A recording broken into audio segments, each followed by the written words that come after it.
السلام علیکم ورحمۃ اللہ وبرکاتہ۔ نحمدہ و نصلی علی رسولہ الکریم،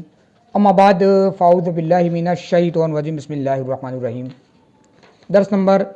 438، پارہ 7 سورہ مائدہ، آیت نمبر 102۔ قد سألها قوم من قبلكم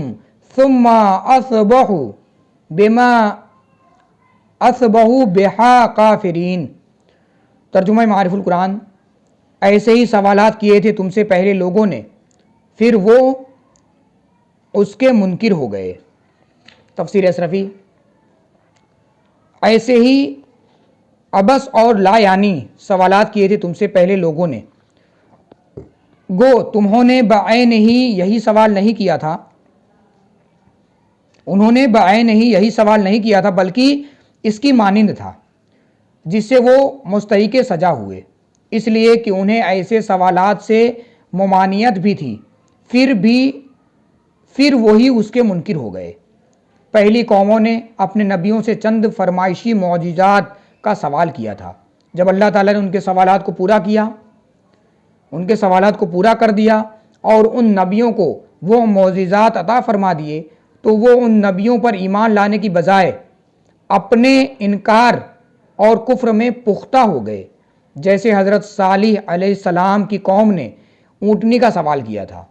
اور جب وہ اونٹنی آ گئی تو انہوں نے اس کی کونچیں کاٹ دی، اور حضرت عیسیٰ علیہ السلام کی قوم نے یہ سوال کیا تھا کہ ان پر آسمان سے دسترخوان نازل کیا جائے، اور جب ان پر دسترخوان نازل کر دیا گیا تو وہ کفر میں مبتلا ہو گئے۔ تو اللہ تعالیٰ نے مسلمانوں کو ان کے نبی کی وساطت اور ان کی زبان سے تنبیہ کی کہ وہ سوالات کرنے کے معاملے میں پہلی امتوں کے راستے پر نہ چل پڑیں، اس لیے فرمایا کہ تم فرمائشی معجزات کا سوال نہ کرو، نہ کسی کا پوشیدہ راز معلوم کرو، اور جو چیز تم پر فرض یا حرام نہیں کی گئی اس کا سوال نہ کرو، کہیں ایسا نہ ہو کہ اس کا بیان کیا جائے تو تم کو ناگوار ہو، یا تم کسی دشواری میں پڑ جاؤ۔ ایسے ہی نبی کریم کا امتحان لینے یا آپ سے استہزاء کے طور پر سوال کرنے سے اپنے کو بچاؤ۔ ہاں، اثنائے وحی میں جو حکم مجمل ہو اس کی وضاحت کے لیے سوال کرنا، جو چیز سمجھ میں نہ آئے اس کو پوچھنا، کسی پیش آمدہ حاجات کے متعلق سوال کرنا، یہ تمام سوالات جائز ہے، اور اب بہرحال حصول علم کے لیے شرعی سوال کرنا بالکل جائز ہے۔ اب یہ خوف نہیں کہ کسی کے سوال کرنے کی وجہ سے کسی شے کی حرمت نازل ہو جائے گی۔ حلال و حرام نازل ہونے کا معاملہ وہی پر موقوف ہے، اور نبی کریم کے پردہ فرمانے کے بعد سلسلے وہی ختم ہو چکا ہے۔ پس اگر کوئی شخص پیش آمدہ مسئلہ میں یا کسی نئے حادثہ میں یا کسی غیر منصوص صورت نازلہ میں کسی مسئلہ کا حل دریافت کرنے کے لیے علماء سے سوال کرتا ہے تو اس کا یہ سوال کرنا جائز ہے، حکم قرآنی ہے۔ فَاسْأَلُوا أَهْلَ الذِّكْرِ إِن كُنتُمْ لَا تَعْلَمُونَ، اگر تم کو علم نہیں تو علم والوں سے سوال کرو۔ یوں ہی فرمان نبوی ہے، فَإِنَّمَا شِفَاءُ لَعِّ السُّؤَالِ، جہالت کی شفا سوال کرنا ہے،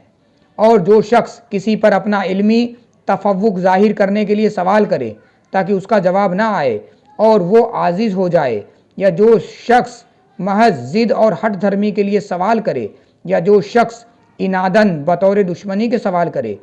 سو ایسے سوال ناجائز ہیں، خواہ کم ہو یا زیادہ۔ البتہ علماء کسی مسئلہ میں ایک دوسرے کی رائے معلوم کرنے کے لیے جو سوال کرتے ہیں اور مذاکرہ اور مباحثہ کرتے ہیں وہ جائز ہے۔ اسی طرح کسی دلیل پر نقض وارد کرنا اور مسلمات بین الفریقین سے معارضہ کرنا بھی جائز ہے، اور احقاق حق یعنی صحیح بات ثابت کرنا اور ابطال باطل کے لیے مناظرہ کرنا بھی جائز ہے۔ اس سے پہلی آیت میں کثرت سوال سے منع فرمایا تھا کہ مبادا یعنی اللہ نہ کرے کوئی چیز حرام نہ ہو اور تمہارے سوال کی وجہ سے حرام کر دی جائے، اور اب اگلی آیت میں یہ فرمایا جا رہا ہے کہ مشرکوں نے از خود بعض جانوروں کو حرام کر لیا تھا، اللہ تعالیٰ نے اسے حرام نہیں کیا، وہ بدستور حلال ہے۔ سو جس چیز کو اللہ اور اس کے رسول نے نہ حرام کیا ہو اس کو حرام قرار دے کر شریعت سازی نہ کرو اور ذہن نشین کر لو کی۔ آیت نمبر 103 ترجمہ معارف القرآن۔ اللہ نے نہیں ٹھہرایا کان چرے ہوئے جانور اور نہ سانکڑوں اور نہ وسیلہ بکری کو اور نہ حامی اونٹ کو، لیکن جنہوں نے کفر کیا وہ بہتان رکھتے ہیں اللہ پر جھوٹ کا اور ان کی اکثریت بے عقل ہے۔ تفسیر اشرفی۔ اللہ تعالیٰ نے نہیں ٹھہرایا اور مشروع نہیں فرمایا اور نہ ہی اس کی اجازت دی اور نہ یہ طریقہ بتایا کہ کان چیرے ہوئے جانور مثلاً وہ اونٹنی جو 5 بچے جن چکی ہوتی اور اس کا آخری بچہ نر ہوتا تو اہل جاہلیت اس کے کان کو چیر کر چھوڑ دیتے، نہ اس پر سوار ہوتے نہ اس کا دودھ دوہتے، نہ اسے پانی سے روکتے اور نہ ہی چراغاں سے اس کو بحیرت یعنی بحیرہ کرتے، اور نہ سانکڑوں جس کے تعلق سے اہل جاہلیت منت مانتے کہ اگر میں سفر سے بسلامت لوٹا یا اپنی بیماری سے چھٹکارا پا کر تندرست ہو گیا تو یہ میری اونٹنی صائبہ ہوگی، یعنی بتوں کے لیے مفت چھوڑ دی جائے گی، اور بحیرت یعنی بحیرہ کی طرح اس سے بھی کسی طرح کا فائدہ حاصل کرنا حرام ہوگا، اور نہ وسیلہ بکری کو جس کے تعلق سے زمانہ جاہلیت کی رسم تھی کہ اگر بکری 7 بار جنتی اور 7ویں بار مادہ جنتی تو اس سے خود نفع اٹھاتے، اور اگر نر جنتی تو وہ بتوں کے لیے ہوتا، اور اگر نر و مادہ ہر دونوں کو بیک وقت جنتی تو کہتے وصلت اخاہا، مادہ اپنے بھائی سے مل گئی، اسی وجہ سے اس نر کو بھی اس مادہ کی وجہ سے زندہ چھوڑ دیتے اور ذبح نہیں کرتے،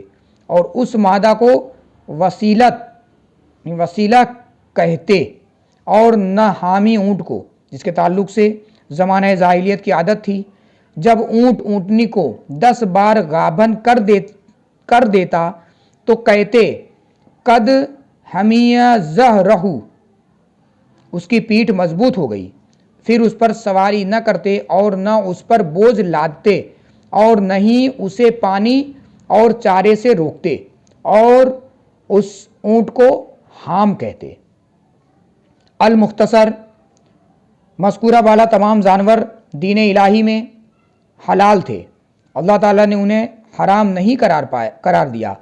لیکن جنہوں نے کفر کیا اور عمرو بن حیہ خزاعی کی پیروی کی جو ان تمام باتوں کا سب سے بڑا مفتری تھا، اس نے حضرت اسماعیل علیہ السلام کے دین کو بگاڑا اور اسی نے ہی بہت بت گڑھے اور اوثان کھڑے کیے، اسی نے ہی بحیرت یعنی بحیرہ، صائبہ، وسیلت یعنی وسیلہ اور حام کے رسوم جاری کیے، تو وہ اور اس کے سارے پیروکار وہ ہیں جو بہتان رکھتے ہیں اللہ تعالیٰ پر جھوٹ کا، اپنی سود ساختہ روش، اپنے بنائے ہوئے اصول کو خدائی دین باور ظاہر کرنا، یہ خدا کی ذات پر ایک کھلا ہوا افترا ہے جس کا سچ سے کوئی تعلق نہیں۔